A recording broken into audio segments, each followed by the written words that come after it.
Welcome back to the channel. I trust that you're doing well. So far, crypto's off to a nice start this week, putting in a pretty good bounce, at least at the time of making this video.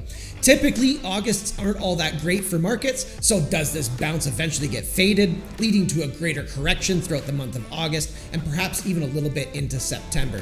Now, in the event that that happens, is that healthy for the market? Is that bad? And could all of this just be setting us up for a really interesting Q4? We've seen some outflows from the Bitcoin ETFs as well as the Ethereum ETFs, but while that's taking place, we're seeing major accumulations specifically from Ethereum treasuries. So in this video, we're going to get into all of that. We're going to look at some price action charts. So if you like this kind of content, be sure to leave me a like, hit subscribe for future videos, and let's get into it.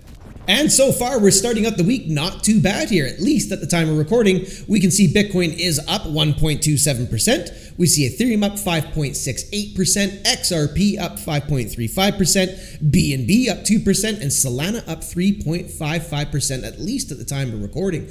We can see the overall crypto market cap is also increasing, up 1.89%, coming in at a total of 3.76 trillion. The 24-hour trade volume also up 3.77%. to 129 billion in 24-hour trade volume. Bitcoin dominance continues to slip a little bit at 60.8%. Moving along to the crypto fear and greed index, we can see it's just still completely neutral, ticking at a 52. Recently, it got in around a 70%, so it entered the greedy zone, didn't stay there for very long, and the market has a little bit of a pullback, and we can see that the sentiment has completely reset to a neutral of 52. This indicator has plenty of room to run to the upside if the markets get cooking again, and if the pullback in the market continues and turns into a bit of a correction, we could see the crypto fear and greed index enter into the fearful zone. So we'll keep an eye on that. Moving along to the Bitcoin ETF trackers, we can see that there's finally a little bit of outflow towards the end of July for the Bitcoin ETFs. We can see on July 30th that there was 111 million of net outflows, and we can see on July 31st there was actually 802 million of outflows. But overall, July was a very strong month for inflows. You can see plenty of green bars of inflows for Bitcoin. So overall, so far, there's still plenty of accumulation happening for the Bitcoin ETFs. Moving along to the Ethereum ETFs, we saw some record-breaking accumulation for the Ethereum ETFs all throughout the month of July, but we are seeing that towards the end of July there was a little bit of Ethereum outflow. We can see on July 31st that there was actually 152 million of net outflows, but not very unusual after seeing all this insane accumulation. But despite some outflows in the ETFs, as well as a bit of a dip in the market that we saw towards the end of last week, we can see there's still plenty of good news and accumulation happening under the hood. We've got publicly traded the Ether machine, buys another 10,605 Ethereum worth 38.7 million. And Tom Lee, not to be outdone, he has publicly traded Bitmine Immersion, buys another 208,000 Ethereum worth $757 million. So these treasury companies, they're bagging up on Ethereum. They're trying to get ahead of the stablecoin flood that's anticipated to enter the Ethereum network. Same with real world assets as well. So these guys, they're accumulating like crazy. And we have a post here from Bitcoin News. This is a chart from 10x Research called The Hidden Catalyst That Could Reverse Bitcoin's Slide. Bitcoin News goes on to say Bitcoin's current correction aligns with typical August seasonality and downward revisions to US labor data per 10x Research. Now, in my opinion, we have not seen a correction just yet. We're just seeing a little bit of a dip in price action. Can this lead to a correction throughout the month of August? It certainly could. That wouldn't be unusual, and I would likely view that as quite healthy for the market. But as it sits right now, in all fairness, we've only seen a dip in price action, not a correction. But we'll see. We'll see what August has yet to bring. But Bitcoin News goes on to say this mirrors last year's scenario when the Fed's 50 basis point rate cut in September preceded a sharp rebound and year-end rally. So about that rate cut, if we go over to the CME Fed Watch here, we can see that this looks a heck of a lot different than it does in July. Now, me personally, I never thought we were going to get a rate cut in July. I've always thought September at the earliest. Now, when we come over here to the Fed Watch tool, we can see that 87% of market participants are anticipating a rate cut in September, while only 12% are anticipating the rate cut to stay the same. Now, it's early August. This can jump around and it can change, so we'll track it throughout the month. But as it sits right now, it seems to be that most of the market participants are looking for that rate cut in September, which in my opinion would line up for a very interesting Q4. And I've thought that all along. I thought rate cut in September, and likely a very interesting time for the markets in Q4. So we'll see what happens there. Now, if we come over here, we can see that typically in Augusts are usually bearish. We do see some green mixed in with the red, and perhaps we're going to get a green August this time around. But as I was saying before, it's not unusual to see a bit of a correction in August.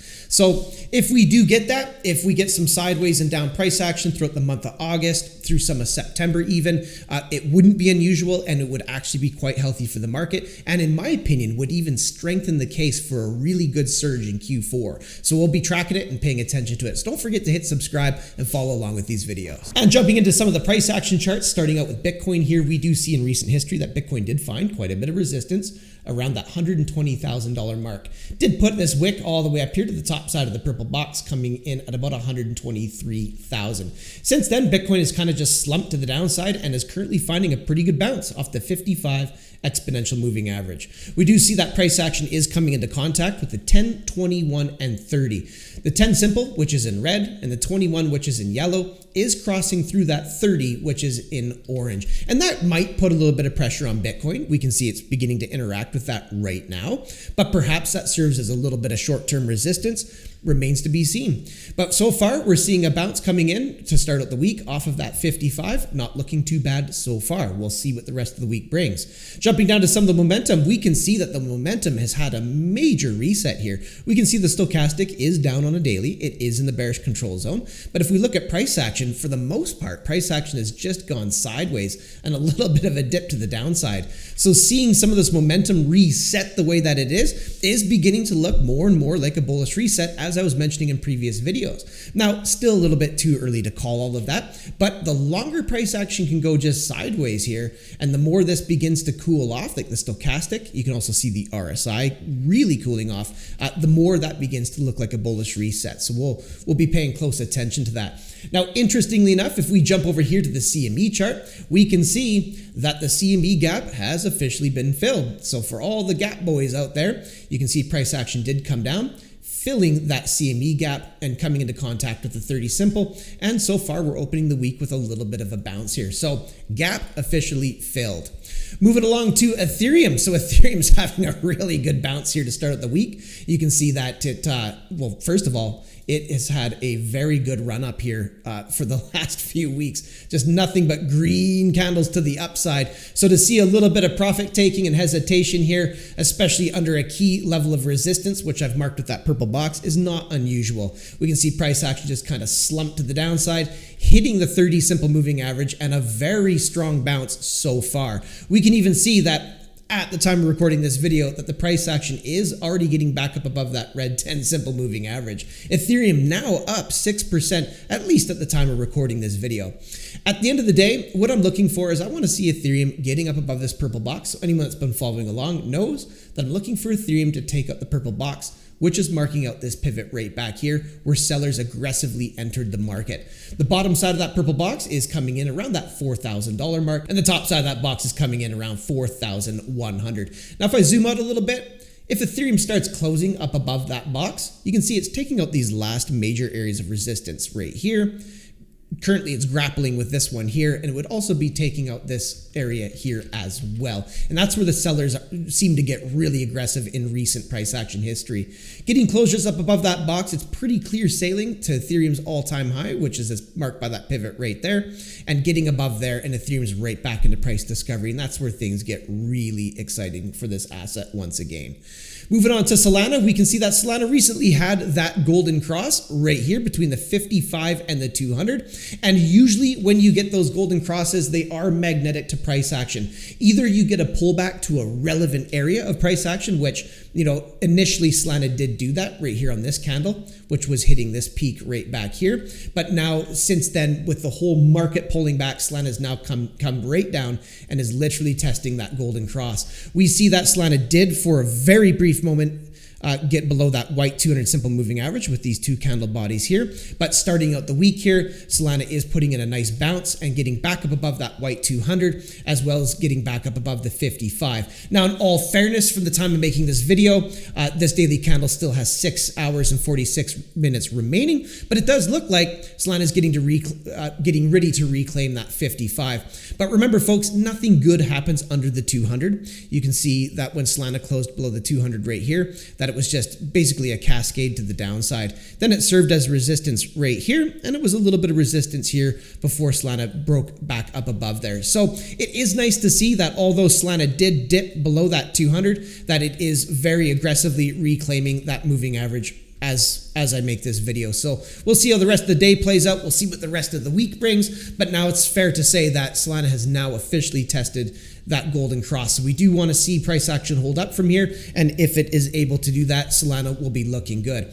If I zoom out a little bit further here, the price structure of this asset still looks really good. You can see the bottom was put in right here. We got this major pivot here. We got a higher low here as opposed to back here. Then to a higher high as opposed to back here. And now Solana is potentially working on yet again another higher low. So the structure of Solana is still looking really good here. I think that we're still very much inside a bull market. I think things get really interesting in Q4. Remains to be seen, of course. There is no such thing as a crystal ball. But if the overall market does remain bullish, I think Solana is going to do just fine in this bull run. That does it for this one, everyone. Be sure to leave your thoughts in the comments section down below. So far, it seems like we're off to a good start. The markets are bouncing this week, but there could be some volatility ahead. Does this turn into a dead cat bounce? Do we get a greater correction throughout the month of August? Augusts typically aren't that great for markets, but we have seen some green Augusts in the past. So are we about to get a green August? Remains to be seen. Let me know your thoughts in the comments section down below. Thanks so much for coming by and checking out this video. Looking forward to seeing you in the next one. And until I do, have yourself a powerful day.